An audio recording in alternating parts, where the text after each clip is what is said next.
Shema is the most powerful Jewish prayer. It is the prayer that we say when we wake up in the morning and before we go to bed at night.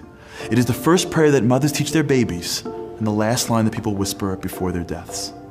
It is the mission statement, the pledge of allegiance of the Jewish people. Why? What is so powerful about the Shema? Let me tell you a story. I have a friend whose father built a garment company. He is an only child, and growing up, his dad would always comment how one day his son is going to take over the business. But my buddy never had an interest, so when he graduated college, he joined an investment bank. But after a few years, he left his job and joined his dad's company. I once asked him, "What's it like working for your dad?" He said, "I love it." He said, "When I was working for the bank, there was a feeling that always gnawed at me. I knew that to advance my career, it wasn't enough to do good work. I needed to impress the right people, but I never knew who they were. I worked with so many people, but I never knew who had influence and who just pretended that they had influence. Who would protect me if the pressure was on, and who would abandon me on a whim." But it went further. I wasn't even sure if the work I was doing was good for my career. I mean, most of the time, I felt like the tasks were disconnected and only benefited the person giving me the work, and not me in any way. I felt like an insignificant cog in a larger machine and had no idea if I was just running in circles or following any sort of path. But now that I work for my dad, those feelings are gone. See, my father's the CEO of the company. There is no one more important than him. When he wants me to do something, he's the person I need to please. But it's more than that.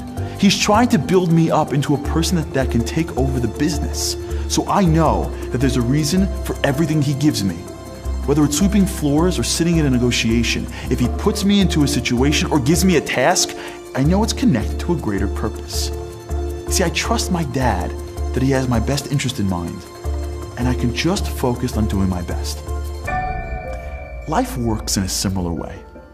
While we try to control our future, we don't really know what it's going to take to get us where we want to go. We don't really know the people or circumstances that will advance our careers, protect our health or finances, or give us great relationships. We may even ask ourselves, am I following a path to somewhere or just running around in circles? And then, before we start, and after we end every day, we remind ourselves, Shema, listen, pay attention. Yisrael, the Jewish people, me, Hashem, there's a God in the world, Elokeinu, He's the creator, He is the sustainer of humanity, He is the universal CEO. Hashem, that same God, Echad, is one. He's unity. Everything's connected, everything has a purpose. God is running the world and He loves you like an only child, and He has a plan for you. That means that every circumstance that happens in your life, changing a tire, going to the doctor, seeing someone in need, making or losing money, finding or losing love, everything is God-given and is connected to the larger purpose of making you as great as you can possibly be. And if we don't just say those words, if we actually believe them, we live differently. Sure, we may have to work hard. We know that's the only way to accomplish anything great anyways. That's not what bothers us. We're bothered by the feeling of, am I going around in circles? That gnawing feeling of ambiguity we have in life.